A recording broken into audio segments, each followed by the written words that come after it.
Hey folks, I'm JC from One Shot Adventures, and today I'm going to review a time twisty horror adventure, An Amaranthine Desire, a Call of Cthulhu adventure that you can find in its Nameless Horrors supplement, which is a supplement designed to really showcase weird, unknowable horrors. Now, those of you who have seen my channel before know that I'm a big fan of horror, and Call of Cthulhu is the king of horror games. I think that's almost inarguable. It probably has some of the best written and creepiest adventures in the entire hobby. Its scenarios range from haunted houses and lonely lighthouses all the way to ancient historical horror and modern horror where you play as YouTube influencers. Now, I will say, as great as Call of Cthulhu is, a lot of its scenarios do fall into familiar patterns. The investigators are summoned to investigate something unusual, cultists are somehow involved, or an ancient artifact, and at the end an elder god or some other weird tentacled monstrosity is summoned that the investigators have to defeat. Well, An Amaranthine Desire sets out to completely buck this trend. You'll find no letters from old acquaintances, no cultists, and no elder gods. Can that work? Can a scenario without those trappings still feel like a foreboding Call of Cthulhu scenario? Well, get ready for some spoilers and a trip through time and space, because not only am I going to give you a full review of An Amaranthine Desire, but I'm going to give you keepers some tips and tricks on how to run this one like a pro. Here we go.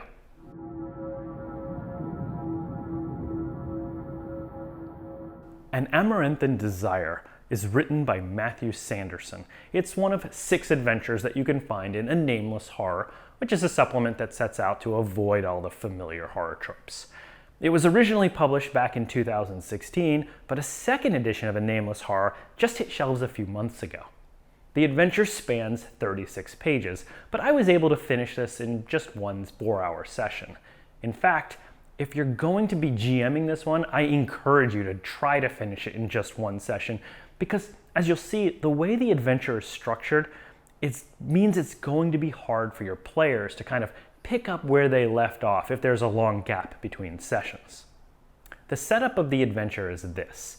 The investigators are Victorian-era smugglers, and they're unloading smuggled tobacco off some boats when they get hit by a strange storm.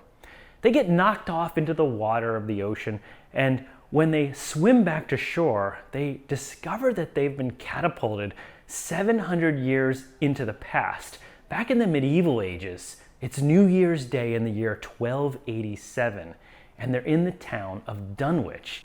Oh, the town of Dunwich, Massachusetts, so full of Lovecraft history and lore. Let me tell you about it. Note that this is not the Lovecraft, Massachusetts town of Dunwich. This is Dunwich, England. I don't really know why they did that, but it doesn't matter. The investigators are in England. Oh, that's terribly disappointing. Here in Dunwich, the investigators are going to get stuck in a time loop, forced to replay the same events over and over again until they can find a way to escape, or until they're lost forever in time and space and destroyed into temporal oblivion. If you've seen movies like Groundhog Day or Edge of Tomorrow, or one of my favorite Star Trek episodes, Cause and Effect, you'll get what's going on here.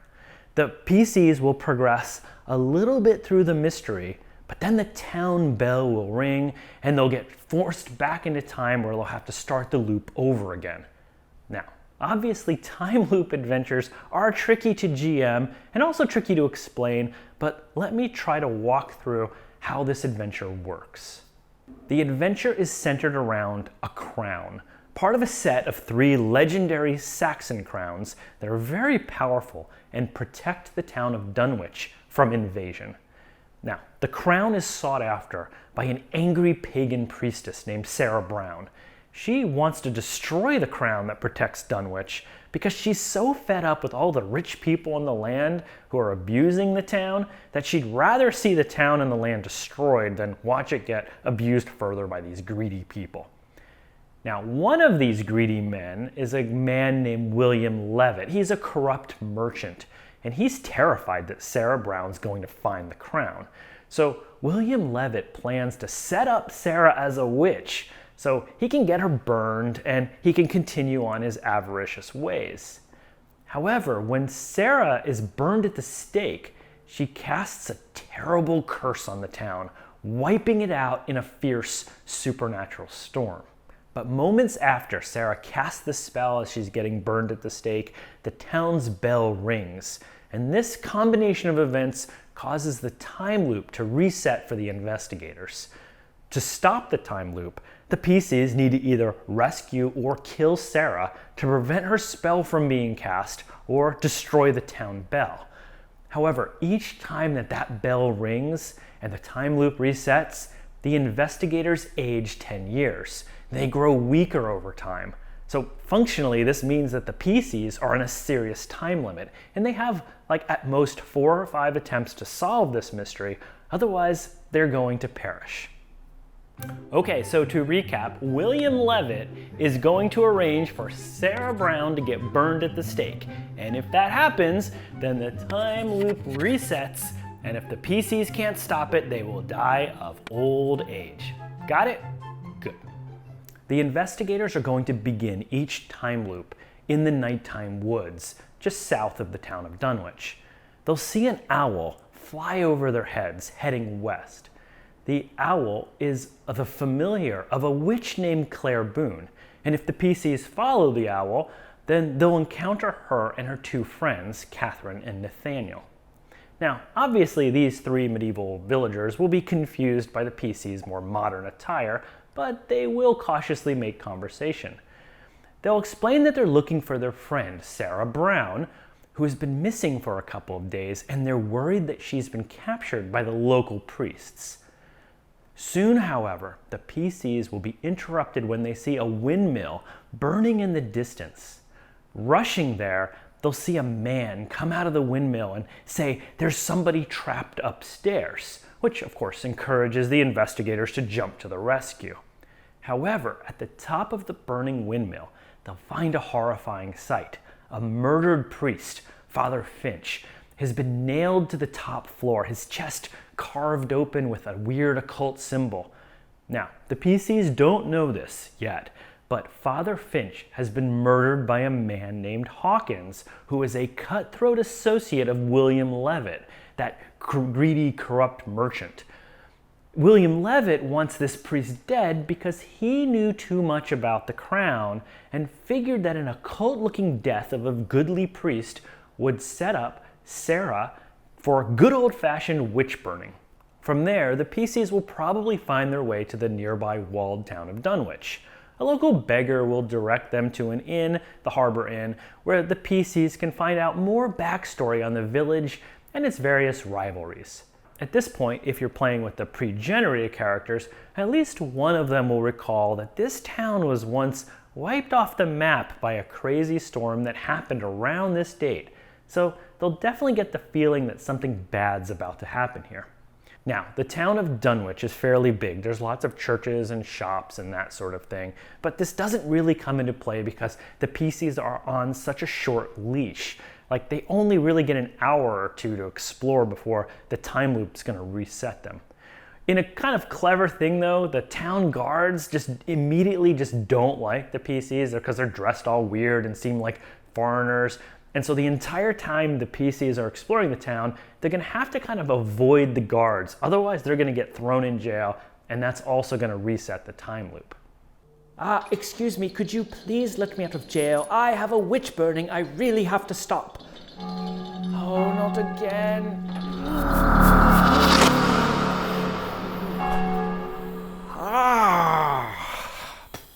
By the way, as a GM tip, you really should avoid making this town feel like a standard fantasy town with taverns and town guards. The medieval ages had a very strict sense of law and order, and if you kind of did something out of line, you were in trouble. So just really play up the grim nature of the medieval era here, and don't let those guards take crap from any investigator who tries to talk them down. Just grab them, throw them in jail. That's gonna make it feel a lot more real versus traveling back to the Forgotten Realms or something like that. What? Of course we have jails in the Forgotten Realms. We do, right? Don't we? At the Harbor Inn, the PCs can meet various locals, like sailors, who will generally be friendly enough to them, but eventually they'll just kind of have to just keep following this lead of where Sarah Brown disappeared to.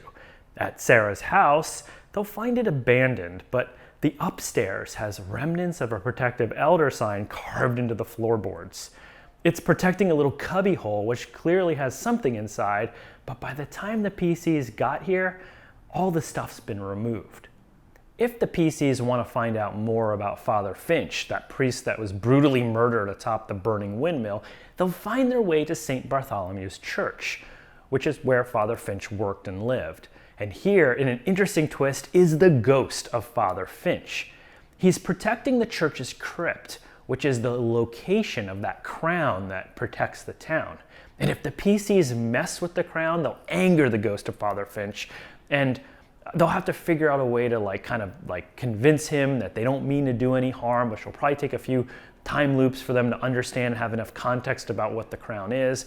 But this is a really cool moment in the adventure, and the PCs can take the crown or not. Now, after a couple hours of investigation, midnight strikes and the PCs will hear Sarah screaming. She's being hauled out in front of St. Bartholomew's to be burned at the stake as a witch, with all of the priests of St. Bartholomew's kind of participating.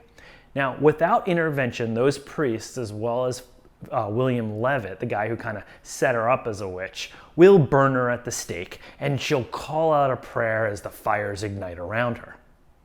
With her prayer complete, the town bell rings, and the time loop resets for the investigators. I say, is that a witch getting burned?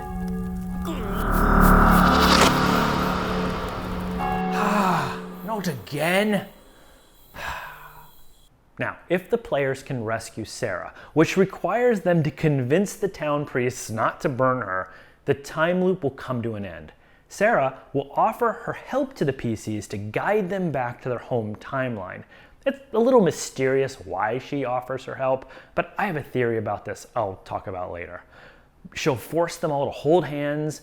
The PCs will have to make a series of willpower and dexterity rolls, and if they're very, very lucky, they can return to their home timeline, safe but probably aged by a few decades.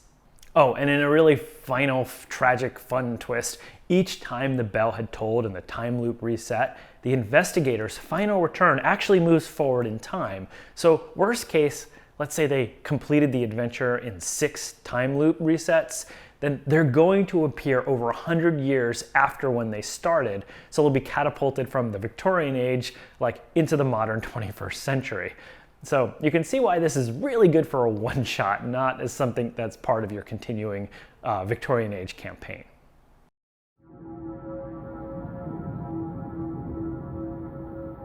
Okay, that's the basic flow of An Amaranthine Desire.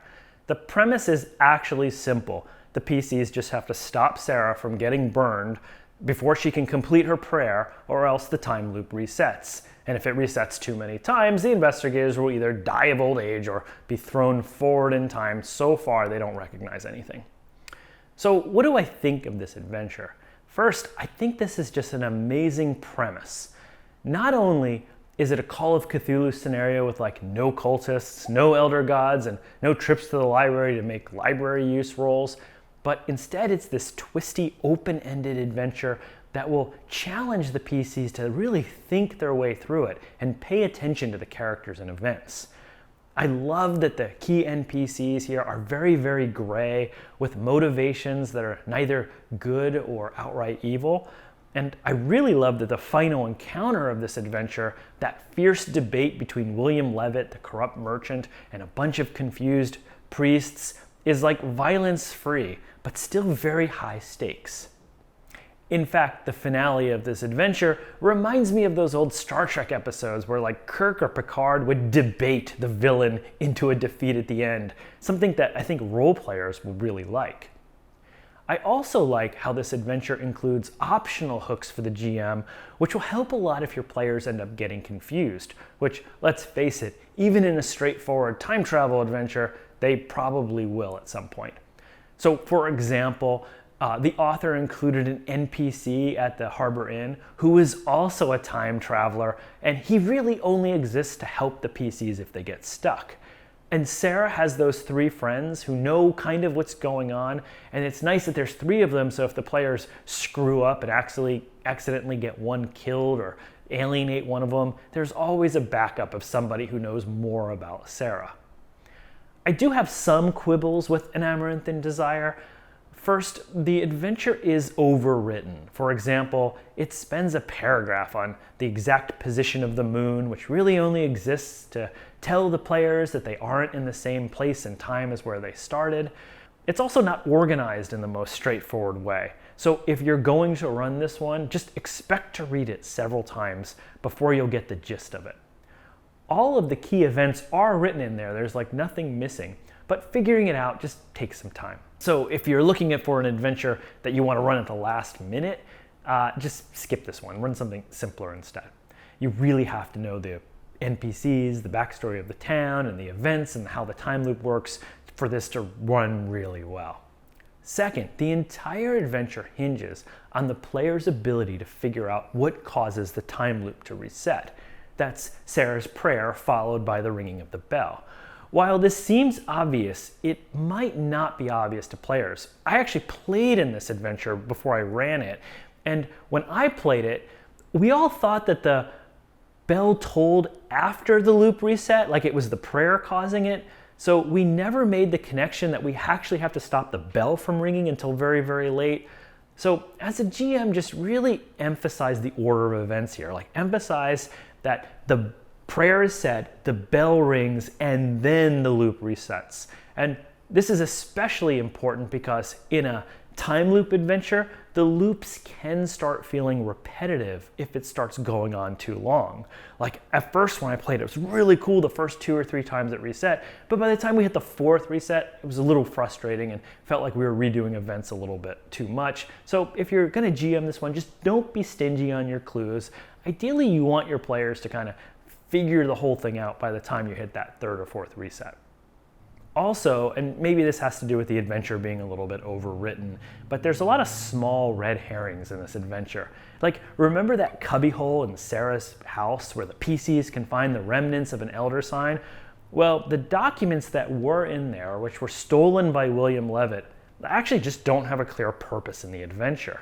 If the PCs go through that effort of finding what was there and tracking them down and finding the documents, it literally says it's going to take the PCs weeks to decipher them, which goes so far beyond the scope of this adventure. So it could just really distract the players if you're not careful. And while the central backstory of the adventure talks about 3 legendary crowns, there's only one of them in the adventure. So it's possible that your players, if they kind of hear the legend of the crowns from people in the town, will think that they have to recover all 3 crowns in order to win the adventure. So I really make sure to communicate to my players that 2 out of 3 of those crowns are just like truly hopelessly lost, like people saw them destroyed or like there's melted down remnants of them. That way the PCs don't get distracted by like going on a treasure hunt here. And in another gap, if the PCs go through all the effort to find that crown, which is so desperately wanted by both William Levitt and Sarah Brown, the adventure doesn't really say how those NPCs react to its appearance. Nor does the crown's appearance change the final trial with the priests as Sarah's about to get burned. Like, it feels like the crown should have been Exhibit A in that final trial, like pivotal to winning over the townspeople and maybe not burning Sarah, but nothing like that is really mentioned here. So when I run this adventure, I say that seeing the crown causes the priest to gasp and pause the burning to figure out, okay, what's going on here? The crown does have an influential effect on people, like the adventure's clear about that. So now the priests are willing to slow down and carefully hear everybody out, making it more likely that the PCs can win whatever argument they're making and save Sarah. Oh, and I also say that having the crown is really key to having Sarah help the PCs navigate back to their home timeline, because in removing the crown from the medieval ages, she achieves her goal of leaving the town unprotected, because without the crown, Dunwich is doomed to be invaded and ruined. So if the PCs show up without the crown or want to leave the crown behind, Sarah's a lot more hesitant to help them navigate the void back to their home timeline, and that just makes the crown play a bigger part in the finale of this adventure. Oh, and one other thing, the adventure includes this optional part where each of the player characters have their own motivation for wanting to steal the crown for themselves. This is supposed to create some conflict and like co-opetition between the players, but if you're running this for the first time, I'd skip this part. Most players in RPGs are automatically in like full cooperation mode, especially in Call of Cthulhu, and having each one with their own secret agenda to steal the crown will either get ignored by half the people who are playing, or it'll overcomplicate what's already a complicated adventure. Like, only include that part if you really know your group and you think that they're going to be able to kind of manage that like inner party conflict that could pop up at the end of this adventure. And finally, I will add that this adventure is 100% designed to be a one-shot. I mean, first you have the players almost guaranteed to age by decades, and then the ending where the PCs have to survive their trip back forward in time by making lots of rolls is just brutal. Like, when I last played, half the players were lost in the last 2 minutes just because they botched their rolls. And even if they do make the rolls, then the investigators are unlikely to make it back to the year where they started. Again, it's great for one-shots, bad for a continuing campaign. But as a one-shot, this adventure is terrific. It's brilliantly plotted, fun to run, and bucks all the trends of a typical Call of Cthulhu adventure. And it's so easy, by the way, to port to other game systems. Like, I love that this adventure would work just as well in D&D as it does in Call of Cthulhu. Definitely give this adventure a go if you want to surprise your players with a time travel puzzle of an adventure. If you've run this adventure or even played in it, I'd love to know what your experience was like. How many times did it take you to kind of figure out what was going on? Leave me a note in the comments below. And if you'd like to see more reviews like this one, don't forget to like and subscribe to my channel. Punching that like button is almost guaranteed to save you from getting lost in time and space. Until next time, I'm JC, and just remember... Hi, I'm JC from One Shot Adventures, and... What's going on here? Did I just do this?